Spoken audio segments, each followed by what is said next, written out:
जय हिंद दोस्तों। आज मैं हिंदी वर्णमाला में अग्र स्वर, मध्य या केंद्रीय स्वर, पश्च स्वर, विवृत, विवृत, समृत और अर्ध समृत, इसके अलावा अल्प प्राण, महाप्राण, अघोष, घोष या सघोष के विषय में आपसे चर्चा करने जा रही हूँ। स्वर वर्ण।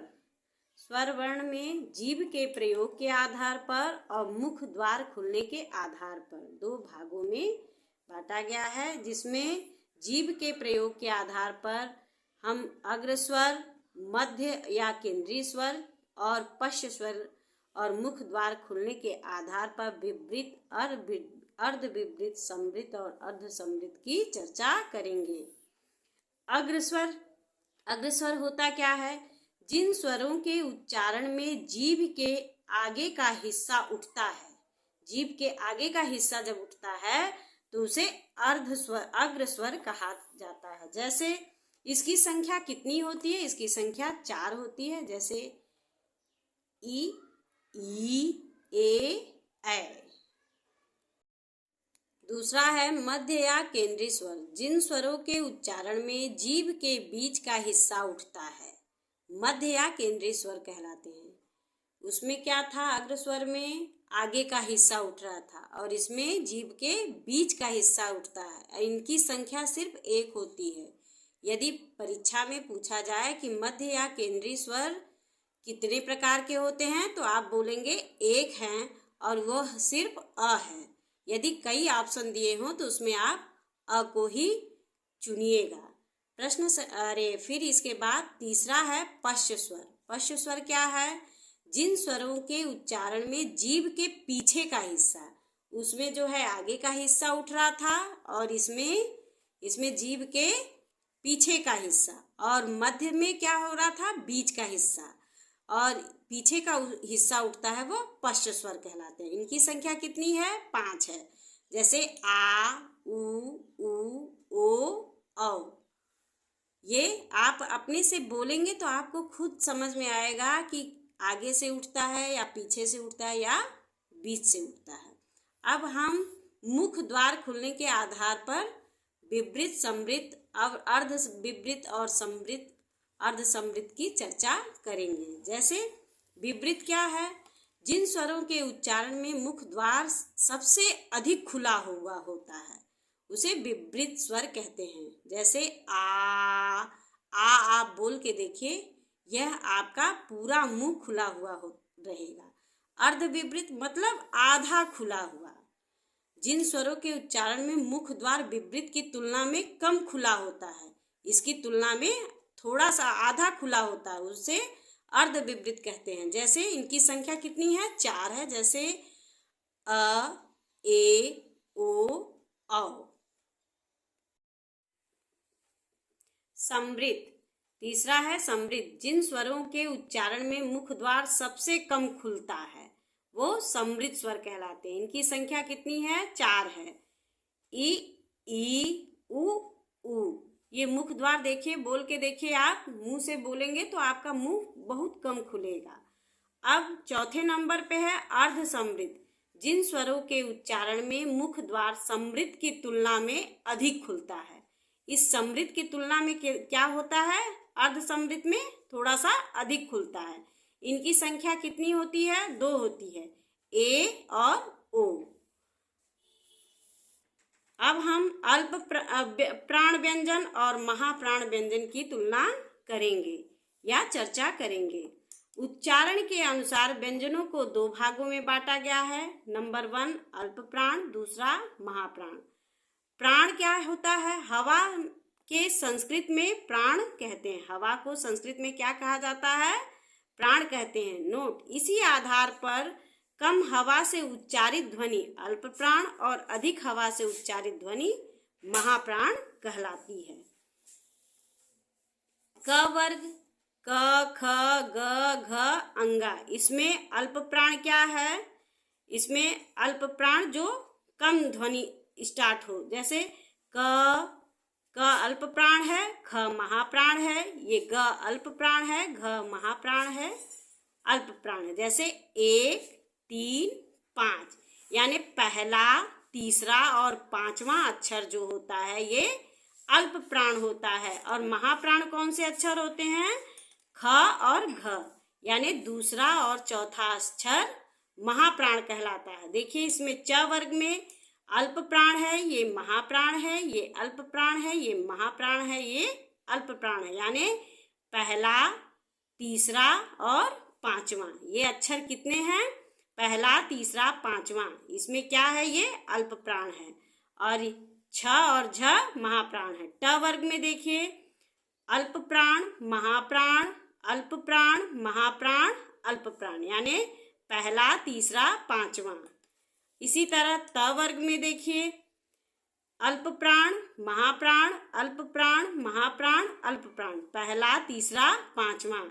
प वर्ग में देखिए प वर्ग में पहला अल्प प्राण, ये महाप्राण, फिर अल्प प्राण, ये महाप्राण, फिर अल्प प्राण, यानी पहला, तीसरा, पांचवा, ये आपके अल्प प्राण हो गए। अब अल्प प्राण किसे कहते हैं? ऐसे व्यंजन जिनको बोलने में कम समय लगता है, बोलते समय मुख से कम वायु निकलती है, उन्हें अल्प प्राण व्यंजन कहते हैं। इनकी संख्या कितनी होती है? इनकी संख्या 20 होती है। आइए हम अल्प प्राण और महाप्राण को चार्ट के माध्यम से समझते हैं। क वर्ग में क, ग, अंगा, ये हमारे अल्प प्राण हुए, पहला, तीसरा और पांचवा अक्षर। और महाप्राण में ख और घ। च वर्ग में देखिए च वर्ग में च, ज, इया, पहला, तीसरा, पांचवा, ये अक्षर हमारे अल्प प्राण हुए। और छ और झ महाप्राण। ट, ड, अड़ा, पहला, तीसरा, पांचवा, ये हमारे ट वर्ग में अल्प प्राण हुए। और ठ और ढ महाप्राण हुए। और त वर्ग में त, द, न, पहला, तीसरा, पांचवा, ये अल्प प्राण हुए। थ और ध महाप्राण हुए। प वर्ग में प, ब, म, यानी पहला, तीसरा, पांचवा, ये हमारे अल्प प्राण हुए। फ और भ महाप्राण हुए। और इसके अलावा अल्प प्राण में अंतस्थ व्यंजन य, र, ल, व और उच्छिप्त व्यंजन जो है ड़ होते हैं। और महाप्राण में ऊष्म व्यंजन स, स, ह और एक उच्छिप्त व्यंजन ढ होते हैं। कुल मिला के अल्प प्राण की संख्या गिन लीजिए। 1, 2, 3, 4, 5, 6, 7, 8, 9, 10, 11, 12, 13, 14, 15, 16, 17, 18, 19, 20। अल्प प्राण की संख्या अभी हमने आपको बताया 20 होती है। और महाप्राण की संख्या गिनिए। 1, 2, 3, 4, 5, 6, 7, 8, 9, 10, 11, 12, 13, 14 और एक उच्छिप्त व्यंजन 15, यानी महाप्राण की संख्या 15 होती है। अब मैं महाप्राण की परिभाषा आपको बताती हूँ। महाप्राण व्यंजन किसे कहते हैं? ऐसे व्यंजन जिनको बोलने में अधिक प्रयत्न करना पड़ता है और बोलते समय मुख से अधिक वायु निकलती है, उन्हें महाप्राण व्यंजन कहते हैं। और इनकी संख्या अभी हमने बताया 15 होती है। अब मैं अघोष व्यंजन एवं सघोष व्यंजन के विषय में आपसे चर्चा करने जा रही हूँ। अघोष व्यंजन और सघोष व्यंजन। कंपन के आधार पर हिंदी वर्णमाला के 2 भेद होते हैं, पहला अघोष, दूसरा घोष या सघोष। अभी हमने अल्प प्राण और महाप्राण के विषय में आपको बताया कि अल्प प्राण जो होते हैं वो पहला, तीसरा, पांचवा और महाप्राण जो होते हैं दूसरा और चौथा व्यंजन होते हैं। अब हम अघोष व्यंजन को परिभाषित करेंगे। जिन वर्णों के उच्चारण में नाद की जगह केवल श्वास का उपयोग होता है, उन्हें अघोष वर्ण कहते हैं। और इनकी संख्या कितनी होती है? 13 होती है। देखिए चार्ट के माध्यम से हम अघोष को समझते हैं। क, ख, ग, घ, अंगा, ये क वर्ग में हमारे 2 आगे के 2 अक्षर ये हमारे अघोष व्यंजन है। देखिए च वर्ग में च, छ, ज, झ, इया में च, छ हमारे अघोष व्यंजन है। ट, ठ में ट, ठ, ड, ढ, अड़ा में ट, ठ हमारे अघोष व्यंजन है। त, थ, द, ध, न में त वर्ग में त, थ हमारे अघोष व्यंजन है। प, फ, ब, भ, म में प वर्ग में प, फ हमारे अघोष व्यंजन है।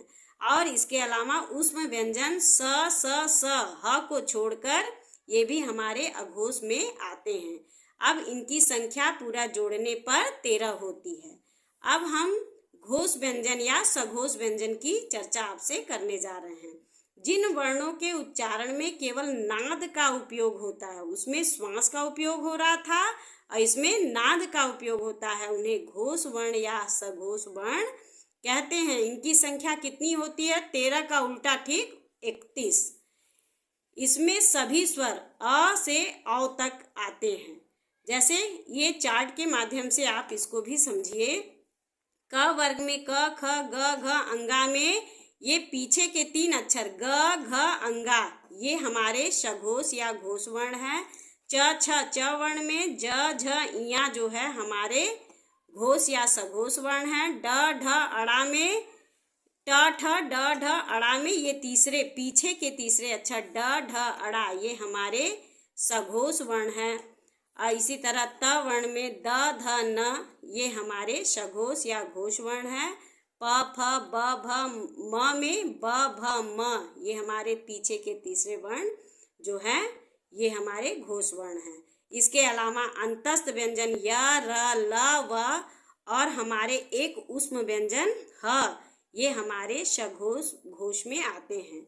और हम इसके अलावा स से स्वर और स से सघोष यानी सघोष में हमारे सारे स्वर भी आते हैं जिनकी संख्या 11 होती है और इनकी संख्या मिला के पूरा 20 और 11 31 होती है। इस वीडियो में इतना ही। यदि हमारे आगे का वीडियो आपको पसंद आ रहा हो, आपको देखना हो तो हमारे वीडियो को लाइक कीजिए, शेयर कीजिए, सब्सक्राइब कीजिए। धन्यवाद। Thank you.